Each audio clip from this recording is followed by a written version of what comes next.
The Mike Wagner Show is powered by Sonic Web Studios. Hi, this is Mia Mosinzia, also known as Mia No Time for Love. Check out my latest book, Missing, available in print and ebook formats on Amazon. It's now time for the Mike Wagner Show, powered by Sonic Web Studios and sponsored by international award-winning author Mia Mosinzia of Missing. The Mike Wagner Show can be heard on over 40 podcast platforms, as well as HamiltonRadio.net, Diamonds FM, and themikewagnershow.com. We can be heard in over 100 countries, featuring over 1,000 well-known and amazing guests throughout the globe. And named one of the top 100 global podcasts in the New York Weekly Times, Hollywood Entertainment News, Los Angeles Weekly Times, Apple, and Chartable. So sit back and relax and enjoy another great episode of the award-winning Mike Wagner Show.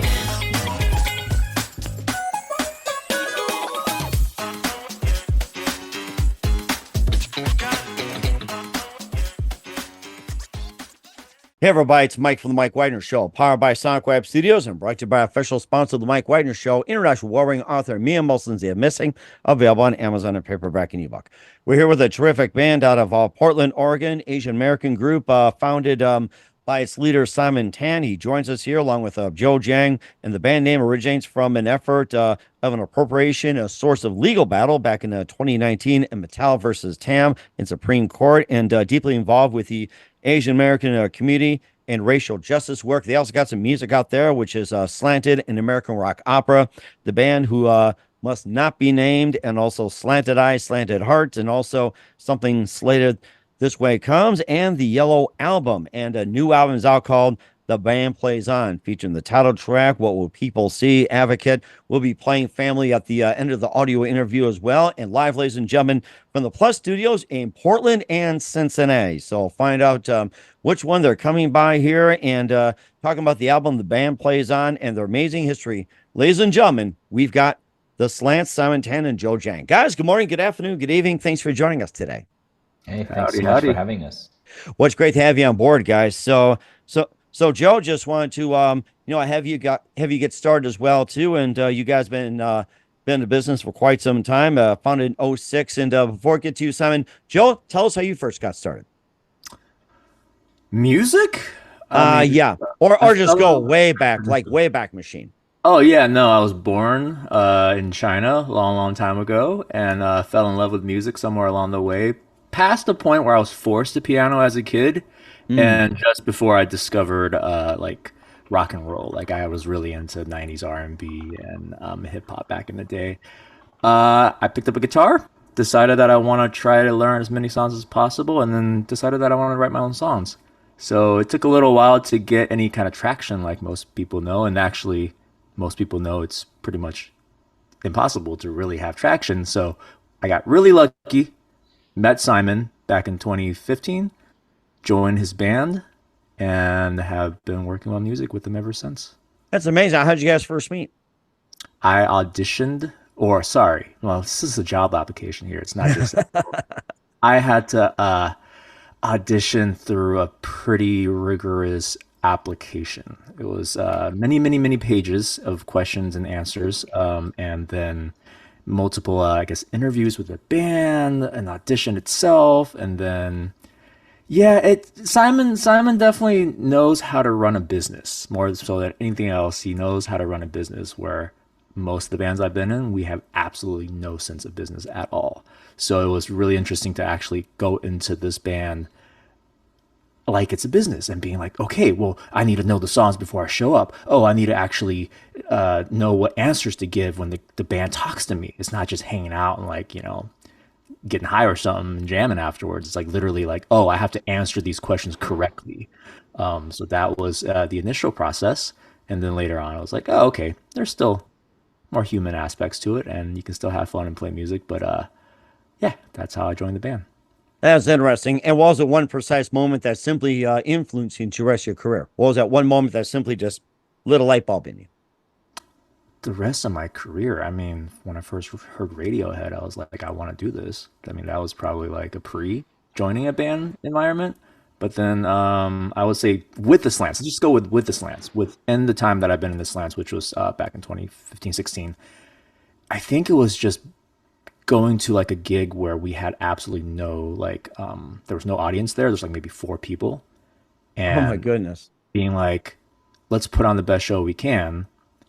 And we did. I mean, we rocked out as hard as we could for 4 people. It was just, I think it was like Dungeons and Drafts. Is that where we were? And then afterwards, somebody like came up, was like, "Hey, we're gonna book you at this a convention. It's like we're gonna get you a gig there, and you're gonna get paid, and you're gonna have whatever." It's like because you put on a good show at that time. And for me, like it changed a lot of what I thought of like live performances were, and I think that was pretty big. I mean, I still think about it now. It's just like, okay, we have to put on a good show. We have to try harder. Mm-hmm. I think that sounds rather right. And who are some of your other singers, songwriters, and famous musicians growing up? Growing up, I mean, Michael Jackson was huge. I love the. It's funny that we're in musical now, or we're trying to work on musical stuff. But my one of my favorite pieces of music is Little Shop of Horrors, the '90s version, the actual like the movie and the musical that came from the classic Roger Corman film. I think that I didn't understand Motown, I didn't understand soul music, and it all came from there. Like I loved Michael Jackson at the time, but like that album was like, oh, there's so much great music that came before, and then later on it was Radiohead by far, like those biggest influence. Radiohead, Tina Sarah, and then I guess Dave Matthews Band. I'm gonna say Dave Matthews Band because I think that's a really good one as well too. And okay, Simon, you're the leader of the group, and tell us how you first got started. I mean, for as long as I can remember, I was way back always machine. I mean, just since I was a kid, I was obsessed with music. I would fall asleep with next to my dad's stereo, listening to records, and try and listen to the radio as much as possible, making mixtapes and that sort of thing. And then at 10 years old, I picked up the bass guitar for the first time and have been playing it ever since. So it is just a really big part of my childhood growing up is just playing music. It was kind of like my escape because, I didn't have a lot of friends. I wasn't going out a ton. It was like I hung out and played bass and listened to the radio. Mm-hmm. And that sounds like a good thing to do. And what was it one precise moment that simply influenced you into what you're doing for the rest of your career? I think for me, it was probably the first time that I learned Sweet Child of Mine on bass guitar, like hearing the bass line. Oh, yes. Uh-huh. And hearing the kind of like blues scales that my bass teacher was teaching me and seeing like, oh, all this stuff I'm learning about these jazz and blues scales that I thought was super boring were actually really applicable because it's directly tied into rock and roll. And I could hear it in some of my favorite bands. And I started realizing that sometimes you got to do the really boring technical stuff if you want to do the really fun stuff because it comes from that place. And so I think that was like a really big aha moment for me, especially as I started joining bands and playing and that sort of thing. I was like, okay, well, a lot of my music is still rooted in these like basic music theory kind of ideas like the circle of fifths and that sort of thing. Mm-hmm. And what are your some other favorite singers, songwriters, musicians growing up, especially bass players? I mean, Duff McKagan for sure was like a huge influence of mine, but I think as I got into high school, I just really, really fell in love with the Ramones and all the bands that they inspired. So like the mid to early 1990s Lookout Records lineup, which of course was like Green Day, the Mr. T Experience, the Queers, Screeching Weasel, bands like that. I just really I don't know, something about that raw teenage angst, pre-emo pop punk movement that a lot of kids don't know of today. It was just like they were all like super catchy, easy to sing along to. I mean, 3 to 5 chords at the very most. So it seemed like really simple, but at the same time, it was just kind of a continuation off of those early days of rock and roll, the 50s and 60s. And to see that, but with a little bit more distorted guitar and fun, it was like the soundtrack for my high school years. That is rather interesting. And how did the Slants come about with Tan and joexjiang. We'll find out in just 1 minute, along with the band plays on. You listen to The Mike Wagner Show at themikewagnershow.com, powered by Sonic Web Studios. Visit online at sonicwebstudios.com for all your needs. Look at a professional website without breaking your budget. Sonic Web Studios is the answer. Sonic Web Studios offers fast, affordable custom web designs that blow the competition away. Call today, 1-800-303-3960. That's 1-800-303-3960. Or email to support@sonicwebstudios.com. Mention the Mike Wagner Show. Get 20% off your first project. Sonic Web Studios. Take your image to the next level. Also, time to give an official shout out to our official sponsor of the Mike Wagner Show, international warring author Mia Molson-Zia. If you love fast-paced mysteries, you'll love Missing by Mia Molson-Zia, available on Amazon and paperback and ebook. Missing is fast-paced and intriguing with an unforgettable twist. Takes place in 4 countries, 2 strangers, 1 target, where truth is illusion and those who love be the first go missing. It's available on Amazon and paperback and ebook. Missing by Mia Molson-Zia has garnered great reviews. An evil and endorsed by Howard celebrities, including Joanna Cassidy, Forge Riley, and many others. So grab your copy today for it goes Missing by Mia Molson-Zia, available on Amazon. Also, check out The Mike Wagner Show at themikewagnershow.com on our 40 podcast platforms. Heard in 100 countries, including Facebook, SoundCloud, Spreaker, Spotify, iHeartRadio, also Odyssey, Apple Music, Podbean, Pandora, TuneIn, BitChute, Rumble, YouTube. Make sure you subscribe. Also, follow us on Facebook, Instagram, LinkedIn, Twitter, TikTok, Threads, and more. Take us with you on any mobile device. And for great gift ideas, go to Amazon.com. Check out the Mike Wagner Show podcast. T-shirts, pop sockets, throw pillows, tote bags, hoodies. Makes great gifts 24/7 year-round. Go to Amazon.com. Check out the Mike Wagner Show podcast. And for more great gift ideas, go to Amazon.com/Mia Molson-Zia for great books like Missing, Once, and Wrinkles. Also T-shirts, pop sockets, hoodies, phone cases, and more. Amazon.com/Mia Molson-Zia. Check it out today. And support the Mike Wagner Show on Anchor FM, PayPal, and the MikeWagnerShow.com.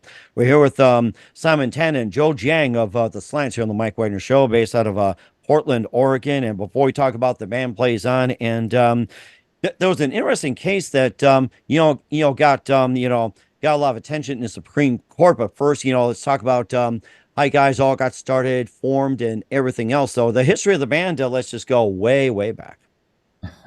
Well, the history of the band is it really kind of started with a whole bunch of Craigslist ads and local alt weekly ads, just trying to find people. For me, I was trying to find other Asian American musicians, people who kind of had that punk ethos, but people who, like me, grew up in the 1980s. So we kind of had this love for new wave synth pop music. And so trying to just combine those two, that kind of punk attitude with that 80s sound.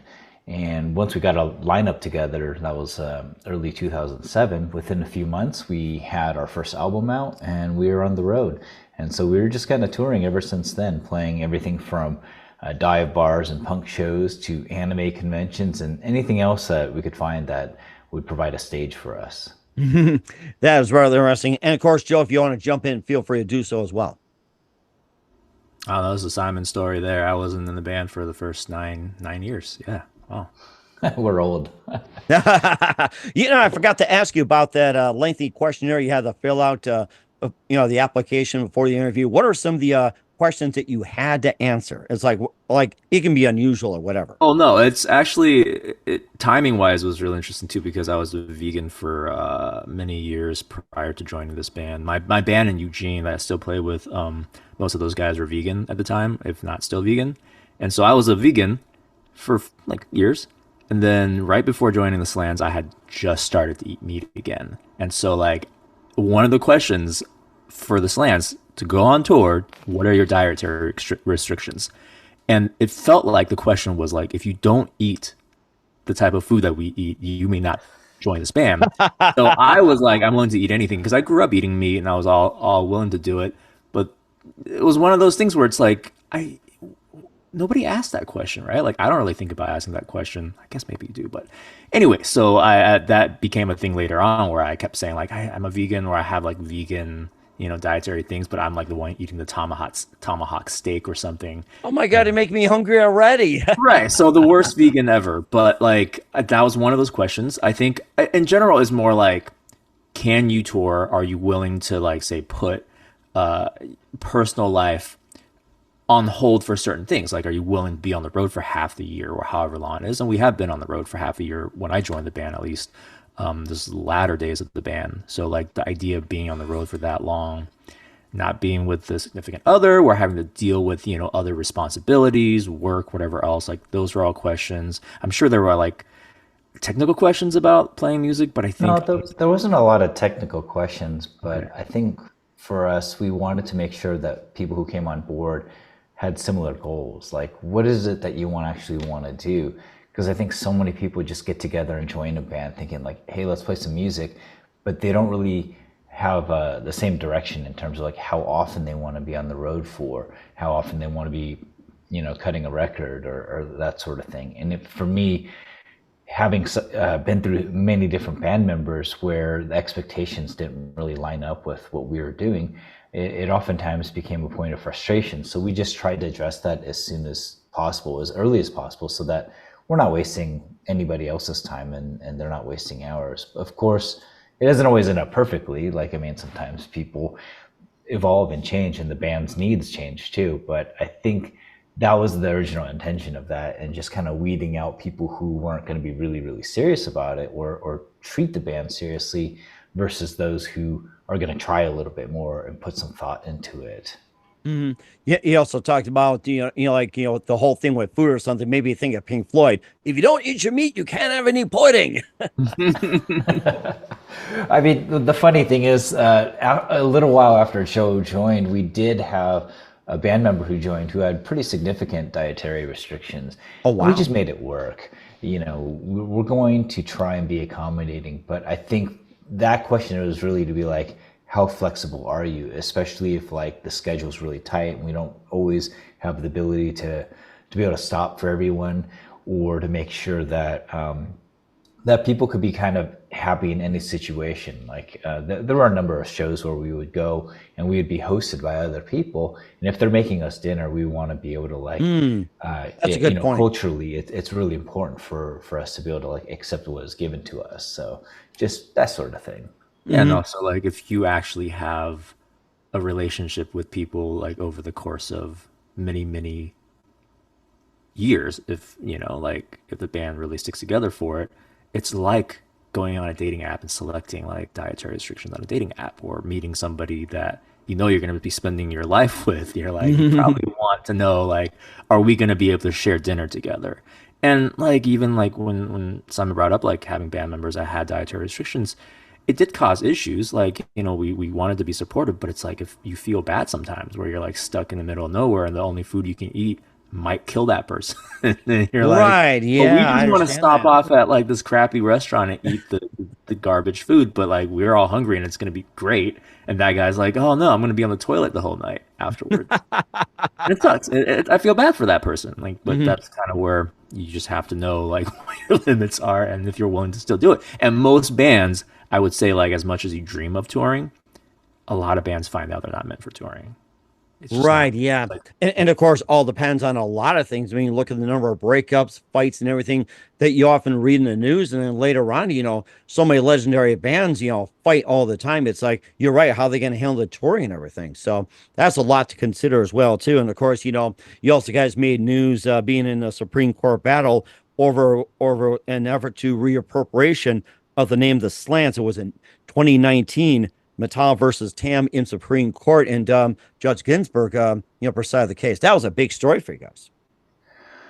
Yeah, I mean, it's spent nearly 8 years in this legal battle trying to fight for the right to register the trademark for our name, but at the same time, still try and continue as a band. Like, if you look over the course of that time period, we had 5 different album releases, almost 20 tours. Coast to coast. At that time we cycled through many band members as well. So not the most traditional music career that a band will have, but for us, whether we liked it or not, it became kind of a pretty defining moment for the band itself. And I think for us, showed us that like maybe it was the idea of the band that actually mattered more than the band itself, like what people saw as a symbolic action for fighting for our own dignity. For better or for worse, I think more people kind of gravitate towards that story than the music itself. But since there's been a little bit of distance from that decision, since we've been pretty proactive in doing other things creatively, I think more people are kind of coming back around and and listening to the music and finding a different kind of relationship with the band. And of course, you talked about, being involved with the Asian American community, also racial justice work. What was that one starting point that simply said that we're going to start making a big difference in the community, racial justice, and everything else, and having all these causes? What was that one starting point moment that simply said we're going to fight for what we believe in? I don't know if it was any like one particular moment. It's not like we set out starting this band thinking, oh, we're going to change the world and fight for people who are marginalized and that sort of thing. It was like, as we were playing, kids would just write us and say like, thank you for existing. Thank you for showing me that, there can be Asian American rock people out there.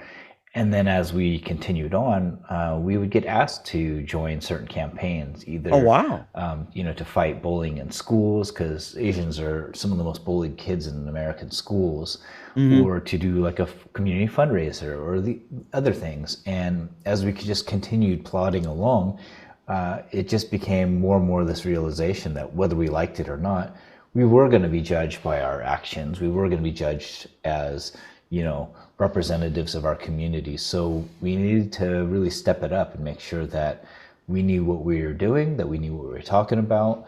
And it was really important for us to be aligned with other people in the community to make sure that, we could represent their issues pretty well.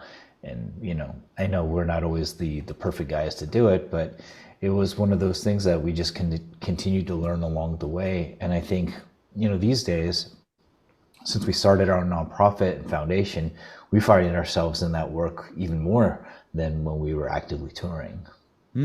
That is rather interesting. I like that. And you also had some releases too, like Slanted and American Rock Opera, The Band Who Must Not Be Named, Slanted Eye, Slanted Heart, and also Something Slayeth This Way It Comes, and the Yellow Album. Tell us more about those. Well, the opera was something that Joe and I worked on. We were commissioned by the Opera Theater St. Louis to develop an operetta for the stage. And then the other albums that you named were just full-length releases and EPs that we had dropped over the years, amongst several others. Each one kind of, again, evolving with our sound. Sometimes we swayed more in that synth pop kind of genre, and other times we were a little bit more rock and roll. Oftentimes it depended who was in the band at the time, like what the members looked like, and also just kind of what we were feeling. I mean, all artists, just like people and anyone using creative expression, will change over time depending on like what you're experiencing, what you're feeling. And sometimes you feel a little more angsty, and sometimes you feel like a little deeper. I would say our newest album, The Band Plays On, was developed. We took our time on it. Joe and I had been writing some of these songs for 4 or 5 years, and we just wanted to fully invest into the story and really think deeply about the meaning of each of the songs. And I think that was the first album we produced that wasn't in a rushed fashion. It wasn't like, oh, we got to get this done and recorded and mixed and mastered in time so we can hit this tour, because we'd oftentimes book the tours in advance of the album being fully done, and then needed to just kind of ram it through. This album, we were like, let's make sure we're 100% set on the songs. Let's make sure that the production is really what we want, that it represents the songs in the way that we want. And I got to say, it was super rewarding and super refreshing. I mean, I'm immensely proud of the music on it.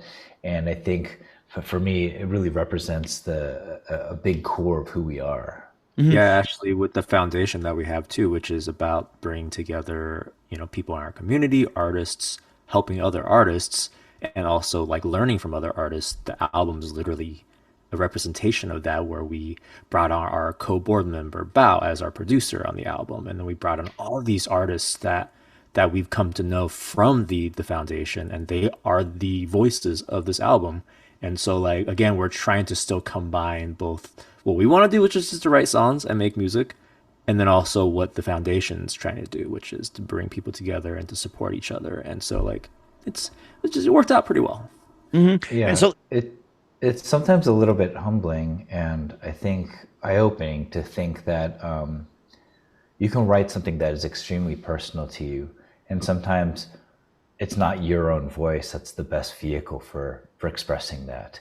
I think that was a really big lesson that Joe and I learned when we composed and wrote an opera. We're like, man, these singers, we can't even touch them. And we imagined these songs to be a very certain way. We, got the demos down and everything. But when we first heard this thing being played by classical singers and a pianist who's just one of the most talented musicians I ever met, it was like, wow, like this thing that we created could be so much better when other people are involved. Just like the intentions you might have in terms of like an idea for advancing justice or some form of activism, oftentimes it gets better when you involve other people, and it changes in ways that you can't even imagine when you first begin.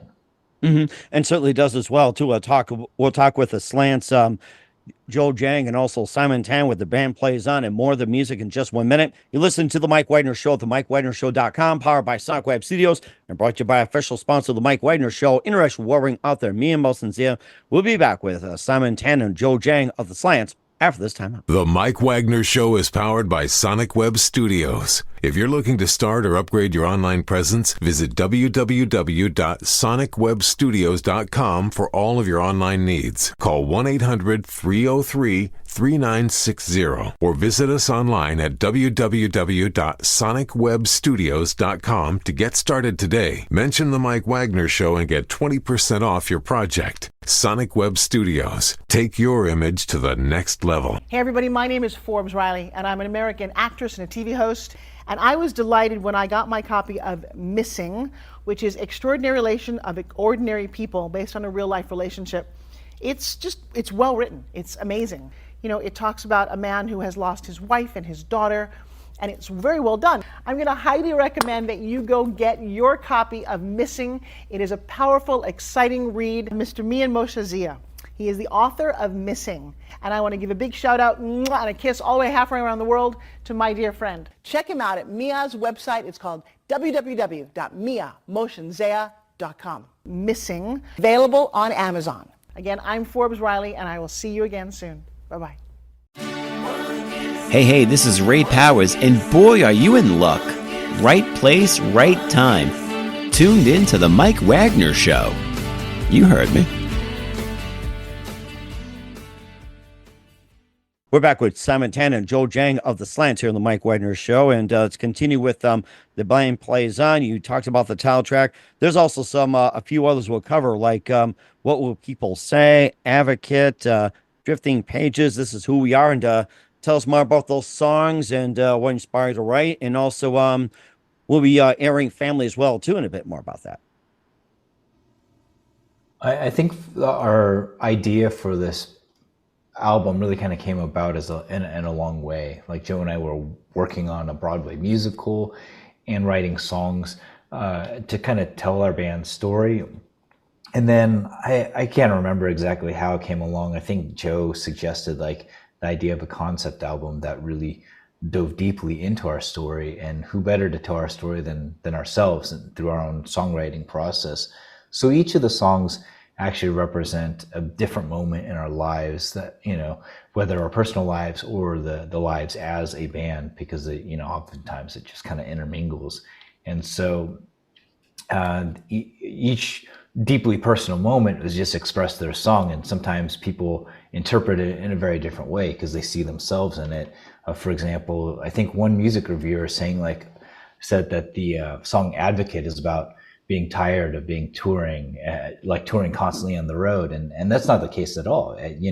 Although the setting is on a tour, it actually came about from a very real story where we were on the road. It was 2017, and sometimes doing multiple shows a day, and in between me doing speaking engagements, and I lost my voice in the middle of that tour. Ooh, I hate that. Oh my gosh. Yeah, and so there's a line that basically says like, I lost my voice, I'm not making melodies, I'm just making noise.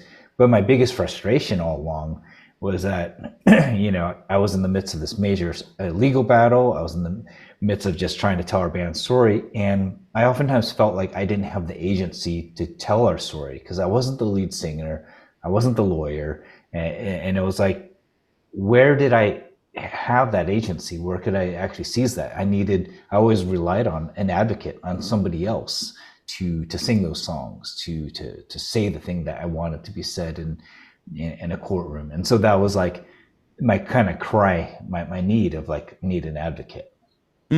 That's really interesting. And Joey can also chime in as well too about some of the music as well. Yeah, in general, I think we wanted it to feel also, again, not, even though it's our stories and our sort of connection to the band's journey, we also didn't want it to feel like it's just another band's album that it's, it's very much self-serving. Like we're talking about ourselves and we're singing about ourselves. And so when this album came about, it was like actors, right? We were talking about a musical. We wanted to have roles for other people.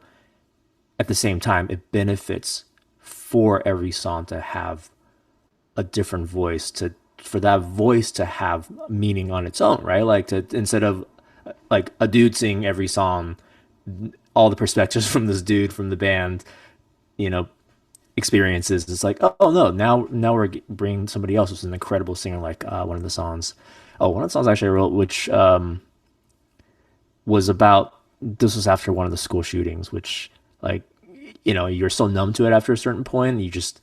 For me, sometimes I'm just like, oh, that sucks. I'm going to write a song about it. And it was literally like the day after a school shooting, I started writing the song called Will You Let Me Know? And it existed as its own little thing. And it's weirdly like poppy sound for a really sad, response to an event. And then we brought in Jang Louie, who's an incredible singer, incredible performer. She has her own project. She's in musicals. And she was actually recently featured in Everything Everywhere All at Once. One of the best singers ever. And she took the song, performed it, as Bao said, like an actor who can also really sing. Like she really gave it character to it. And I think it changed my version of it. The demo that I recorded is like, like it didn't have the same weight as when she started to sing it and really give it that voice. So I think along with a lot of the songs, it's just giving it the weight, giving it some kind of a perspective. And then now I'm like, okay, so that's the definitive version of that song. There's no other version. I can't imagine actually if we were just regular rock band still and somebody else who was one of our old lead singers singing it, it doesn't feel the same. We performed at the LA show, like, that was the first time I got to hear her singing in person too. And it was like just mind blowing to hear her voice live with us playing with her. And again, I can't wait to actually, if we have more opportunities like that, to hear some of these other guest artists sing with us. Like, I really want to live and breathe these songs with these other voices and these other people that are representing these songs. That's really interesting because you talked about the school shooting that prompted you to write the song, Will You Let Me Know? Do you remember which school shooting in particular? I mean, this is the messed up part, right? There's so many. There's been so many of it. This was so this would have been 2019, I think, is when because that's around the time where I definitely that was written in 2019, and then throughout 2019, 2020, we were like, Jane, would you be willing to maybe work on the song at some point? This is before the album, I felt like. So like it was 2019, we're right before it, and again, there's been so many. And we are honestly numb to it. Literally now, if I see an article of it, another school shooting, I would probably just scroll past it. Yeah, just like on Facebook, you see something you don't like, you just scroll past and move on like a mature person does. And that's what social media is. We right. Literally are like, this is just, everything is normalized to the point where like even the most horrific things that we could think of is just like, okay, well, it's like watching a horror movie. Like, next, frowny face, emoji, whatever it is. And I watched X, the horror film, earlier today, and there were some pretty, like, I love horror films, and I'm not one to be like, oh my God, somebody got killed in the horror film. But it was more like I laughed when somebody got blown away. Like, I was like, haha, very funny. But that shouldn't be real life. You shouldn't just like, but for me, my response was like, no, I did feel sad at that particular one. It was one of the more like horrifying ones where there was multiple, and I'm pretty sure it was a high school one because the song is set in a high school and it's actually set in my head in my high school about someone who might actually be having these like suicidal and, gunman like tendency, like thoughts, right? And having that moment of going to school and be like, what do I, if I knew that person, if I actually knew this person and had an inkling of what they might go and do, like, what would I say to that person? Like, how would I try to like communicate with them, knowing like you may never have an opportunity because half of these times now you don't even know. And anyway, so that's yeah, that's where it came from. Right, pretty much, yeah. And of course, besides all the music you mentioned, if there's other music you want to talk about, other songs, feel free to do so.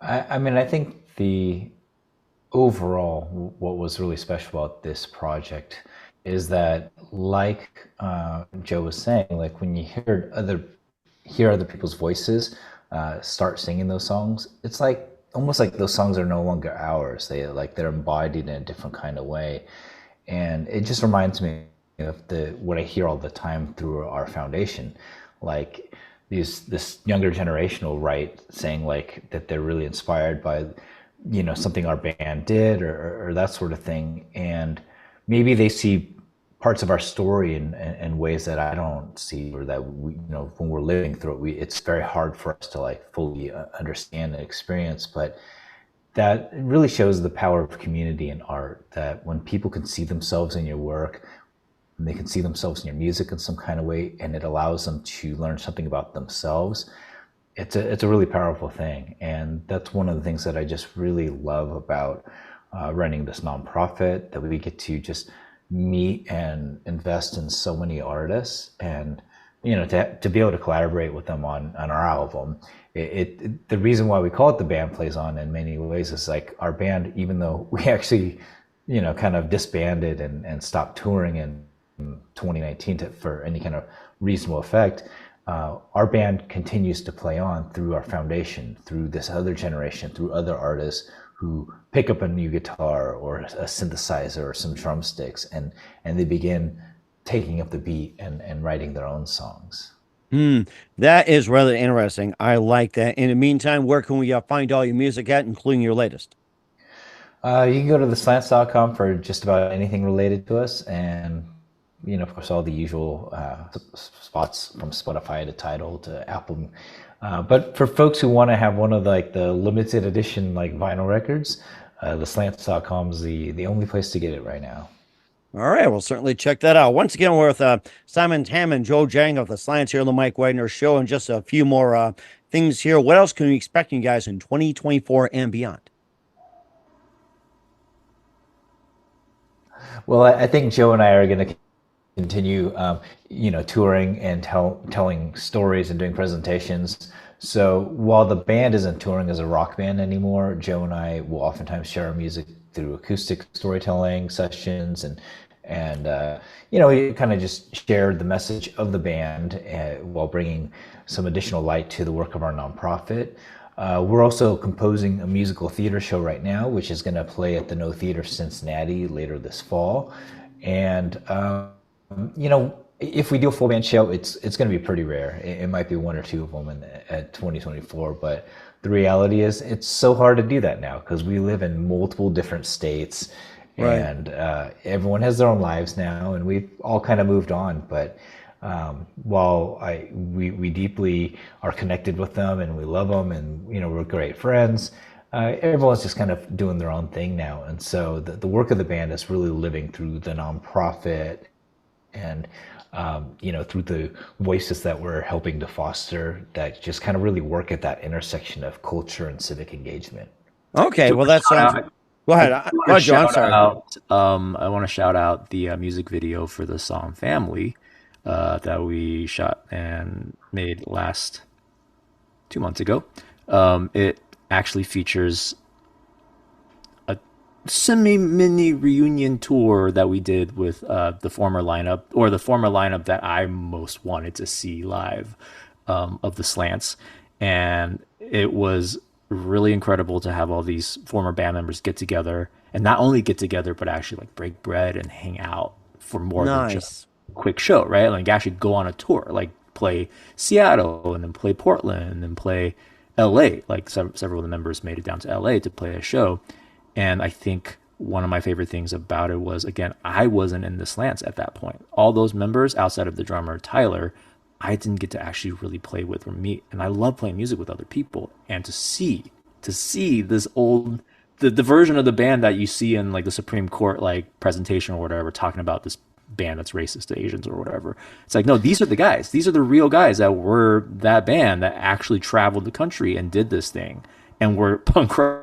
They were rock and roll I am not. Like, I can't go and I don't even know what the word is. Mosh, that's the word. Like, go and like mosh, yeah. and punch people in the crowd and fight people. That was rock and roll. We did not fight. Well, Aaron threw a mic and broke my guitar head. So like it happens. So like to me, it's like this just happened. And to witness that. And so even though the band plays on is about like sort of the idea of carrying on the legacy and having sort of these new voices and new artists come about, it's also really cool to see the actual old version of the band play on as well. And so if people wanted to see that or relive some of those memories, there's a music video that's on YouTube. All right, well, certainly check that out in the meantime. And who do you consider biggest influences in your careers?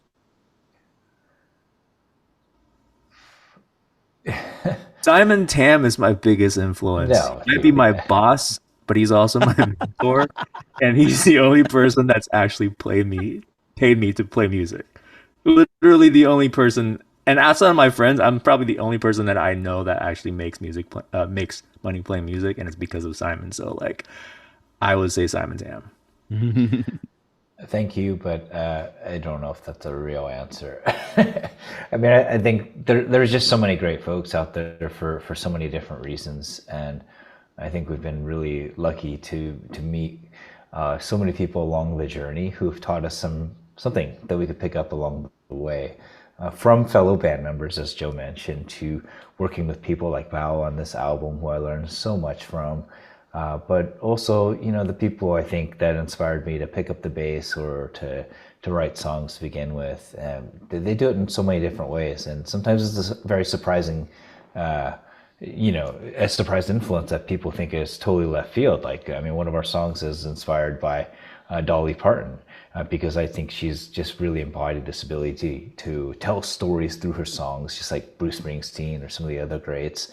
But I think for us, we don't really try and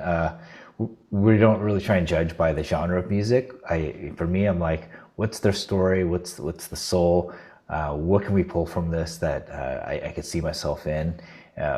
There's just way too many artists to name when it comes to those lessons. Mm-hmm. That's Dave Matthews. Exactly. Yeah, it's understandable. And what's the best advice you guys can give to anybody at this point? I think if there's any lesson that I've learned with our band in particular is to persist.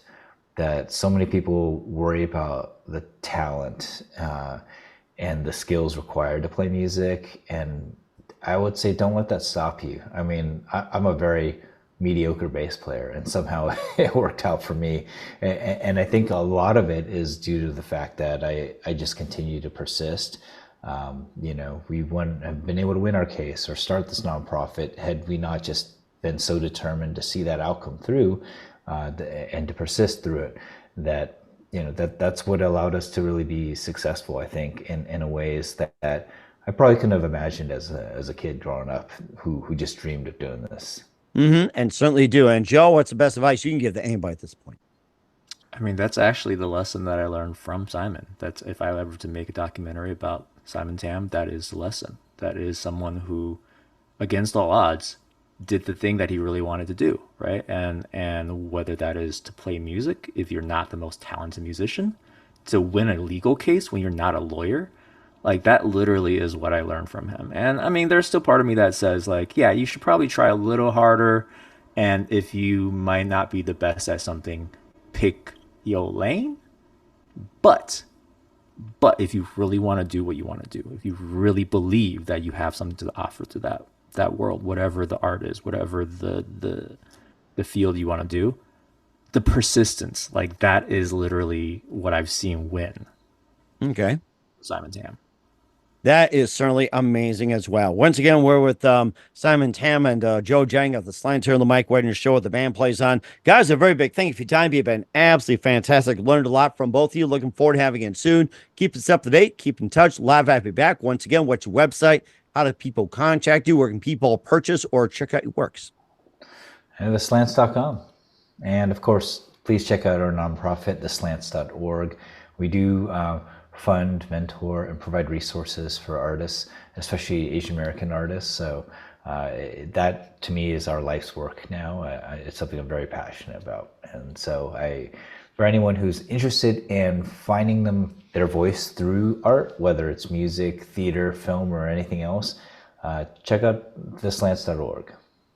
All right, well, certainly check that out, guys. Guys, a very big thank you for your time. You've been absolutely fantastic. Looking forward to having you again soon. Keep us up to date. Keep in touch. Live have you back. Wish you all best. And guys, you definitely have a great future ahead of you.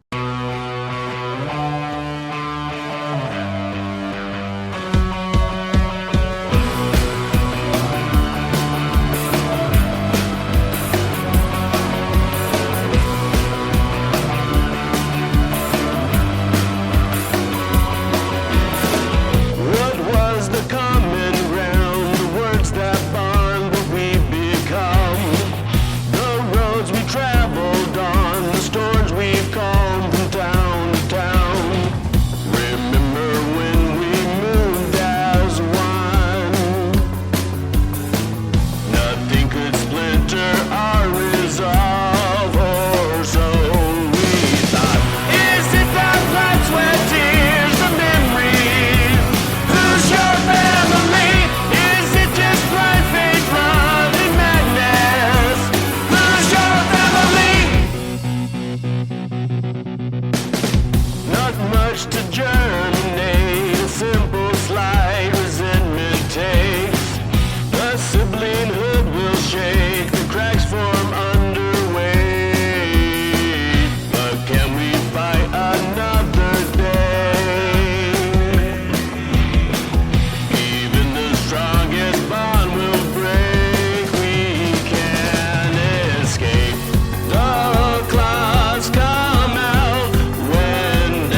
The Mike Wagner Show is powered by Sonic Web Studios. If you're looking to start or upgrade your online presence, visit www.sonicwebstudios.com for all of your online needs. Call 1-800-303-3960 or visit us online at www.sonicwebstudios.com to get started today. Mention the Mike Wagner Show and get 20% off your project. Sonic Web Studios. Take your image to the next level. Hey everybody, my name is Forbes Riley, and I'm an American actress and a TV host, and I was delighted when I got my copy of Missing, which is Extraordinary Relation of Ordinary People based on a real-life relationship.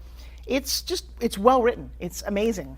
You know, it talks about a man who has lost his wife and his daughter, and it's very well done. I'm going to highly recommend that you go get your copy of Missing. It is a powerful, exciting read. Mr. Mian Moshe Zia.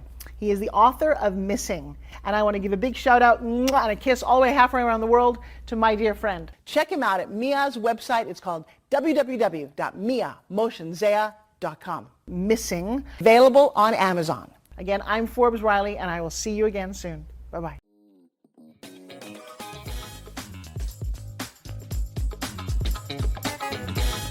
Thanks for listening to The Mike Wagner Show.